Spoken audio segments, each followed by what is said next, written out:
Тұрмыс-салт жырлары. Тұрмыс-салт жырлары дегеніміз халықтың тұрмысы мен салтына байланысты туған, күнделікті тұрмыста айтылатын өлең жырлар. Тұрмыс-салт жырларында халықтың тұрмысы, еңбегі, кәсібі, әртүрлі салт дәстүрі, қуанышы, қайғысы жырланады. Тұрмыс-салт жырлары екіге бөлінеді. Олар еңбек кәсібіне байланысты туған жырлар және салтта әдет-ғұрпқа байланысты туған жырлар. Еңбек кәсібіне байланысты туған жырларға төрт-түлік туралы жырларды, наурыз өлеңдерін және аңшылыққа байланысты туған өлеңдерді жатқызамыз. Ал салт әдет-ғұрпқа байланысты өлең жырларға тойбастар, сыңсу, қоштасу, беташар, жұмбақ, бесік жыры, бата тілек, естірту, өтірік өлең, жаңылтпаш, көңіл айту, тұсау кесер, жар-жар және жоқтауды жатқызамыз. Енді сәбидің дүниеге келуіне байланысты туған өлең жырлардан бастасақ. Бірінші бесік жыры. Ең алғаш бесік салу дәстүріне тоқталсақ. Нәрестені алғаш бесікке бөлу рәсімі, яғни бесікке саларға шақырылған ауыл үйдің әйелдері шашуын, жол-жоралғыларын ала келеді. Баланы алғашқы бөлу үлгілі ұрпақ өсірген қадірменді әйелге тапсырылады. Ол өзінен басқа тағы бір 2-3 келіншектің көмегімен бесікті жабдықтайды. Сәбидің әжесі не шешесі түбектің тесігінен балаларға тәттілер үлестіреді. Осыдан кейін бесікті отпен алыстап баланы бөлейді. Бесікке салған әйелдерге көйлек, жаулық сияқты сый-сияпаттар таратылады. Үлкендер батасын беріп, баланың ер жетуіне, ананың үбірлі-шүбірлі болуына тілектестік білдіреді. Және бесік жыры айтылады. Келесі, тұсау кесер рәсіміне тоқталсақ. Яғни сәби қаз тұрғаннан кейін тез жүріп кетсін деген тілекпен жасалатын ғұрып ырым. Ол үшін арнайы ала жіп дайындалады. Бұл ала жіп аттамасын деген ұғымнан шыққан. Сол жіппен баланың аяғын тұсап, оны жүріс-тұрысы ширақ әйелге қидырады. Сүріншек, жайбасар адамдарға баланың тұсауын кестірмейді. Тұсауы кесілген баланы қолынан ұстап жүгіртеді, шашу шашады. Баланың ата-анасы тұсау кесушіге сый кәдесін береді. Тұсау кесу тойының негізгі жабдықтарына ала жіп, өткір қайшы немесе пышақты жатқызамыз. Келесі атқа міну дәстүріне тоқталсақ. Баланы атқа мінгізу дәстүрі. Ата-аналардың баласының алғаш атқа міну қуанышына жасайтын тойы. Қозы жаю сияқты тағда басқа ұсақ шаруашылықпен қолқабыс ете бастауын айқындайтын тіршілік цикліне байланысты атқарылатын ғұрыптардың бірі. Ата-ана үшін жеткіншегінің жетілуі, әр кезеңі жаңаша қуаныш, келер күннің жақсы үміті. Баланы атқа мінгізетін күні ауыл адамдары түгел жиналады. Атқа мінгізу жоралғысына бала 5-6 жасқа келгенде жасалады. Аттың жал құйрығынан бастап аяқ жаңа киім киген баланың бас киіміне, шапанына, арқасына шоқтап үкі тағылады. Тойбастар жырлары. Тойбастар той иесін құттықтау, мадақтау, игі тілек, ақыл-кеңес айту, бата беру мақсатында белгілі бір әуенмен айтылатын қара өлең. Келесі тұрмыс-салт жырларының кең таралған түрлерінің бірі жар-жар. Ұзатылған қыздың тойында тойбастардан кейін айтылатын өлеңнің бір түрі жар-жар деп аталады. Жар-жарды 2 топқа бөлініп, айтыс түрінде орындайды. Бұнда бір жағы жігіттер, екінші жақ қыздар, немесе бір жағы жігіттер, екінші жағы қыз алушы топ болулары мүмкін. Жар-жар жыры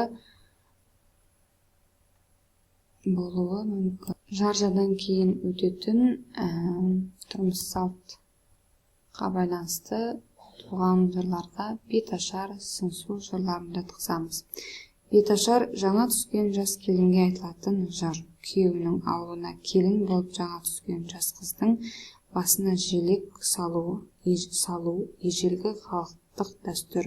Ол келіннің жаңа өмірге қадам аттауы, әдет-ғұрыпқа мойын ұсынуы болып саналады. Сыңсу өте ертеден келе жатқан салт дәстүр жырларының бір түрі. Бұл жыр ұзатылатын қыздың ағайын туыс, ел жұрт, әке шешемен қоштасып айтатын жыры. Көбінесе қыздың жеке басының мұңы, жат жұртқа кетіп бара жатқандағы сыңсуы болып табылады. Келесі көңіл күйді білдіретін өлең жырлар. Көңіл күйді білдіретін өлең жырларға мысал ретінде қоштасу жырын көрсетіп отырмын. Бұл жерде көбінесе көңіл күйді білдіретін өлең жырларға мұң шер өлеңдері жатады. Мұң шер өлеңдері ауыл аймақтардың, рулы елдердің қайғысы, басынан кешкен қиындықтары туралы өлең жырлар. Оған біз қозы-көрпеш баян сұлу жырындағы кездесетін қоштасу өлеңін жатқыза аламыз. Мұң шер өлеңдерінің құрамына естірту, көңіл айту сияқты жырларды да жатқызамыз. Естірту, көңіл айту, жоқтау жырлары біреу қайтыс болған кезде оның туыстарына естірту, туыстарына көңіл айту кезінде айтылатын өлеңдер. Негізі жоқтау өлеңдері халық ауыз әдебиетінің ең көне түрлерінің бірі. Біреудің баласы, жанашыр жақыны, сүйген жары, ел қамқоры болған батыры, биі, ханы қайтыс болғанда жоқтау өлеңдері айтылатын болған.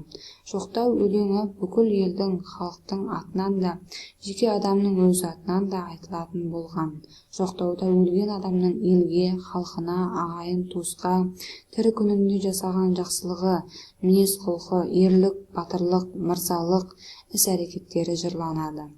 Халық үшін жаулармен талай айқасқа түскен, қол бастаған, еліне қорған болған Қанжығалы Бөгенбай батыр өлгенде Үмбетай ақынның айтқанын тұрмысал жырларындағы жоқтаудың бір үлгісі ретінде көрсетуге болады. Ол мына жерде көрсетіліп тұр. Уа Алатаудай ақшадан асып тудың Бөгенбай, болмашыдай анадан болат тудың Бөгенбай, темір жұмсап оқ атқан қорғасындай Бөгенбай, қалмақты қуып қашырдың, қара ертістен өткізіп, Алтай таудан асырдың, қалмаққа ойран салғыздың. Бұл жерде Бөгенбай батыр қайтыс болғаннан кейін Қанжығалы Бөгенбайды жоқтап шығарған Үмбетай ақынның жыры. Жоқтау мұң шер өлеңдерінен кейін бата және оның түрлеріне тоқталсақ. Бата негізі ақ бата және теріс бата болып екіге бөлінеді. Батаны көбінесе көпті көрген сол ауылдың ақсақалдары береді. Ақ бата жолға шығып бара жатқанда немесе ас қайырған кезде айтылады. Ал теріс бата әке шешесінің разылығын алмаған балаларға айтылады. Оған мысал ретінде көш батасын және де кетіп бара жатқан балаға айтылған баталарды көрсете аламыз. Және де сонымен қатар нәресте қырқына шыққанда ауыл адамдан қонаққа шақырады. Осы кезде үлкен қария өзінің батасын берген, яғни бата тілектер қуанышта да, қайғыда да осы қазақ халқымен бірге келе жатқан салт дәстүр. Ол өзінің жалғасын қазіргі кезде жалғастырып отыр. Назарларыңызға, тыңдағандарыңызға рахмет. Бүгін кішкене балалар әдебиетінің осы тұрмыс салт жырларына кішкене тоқталып өттім. Ары қарай сіздерге үй тапсырмасын берсем, оны Ел әдеби бағдарламасында задание деген жерден аласыздар. Сау, саламатта болыңыздар.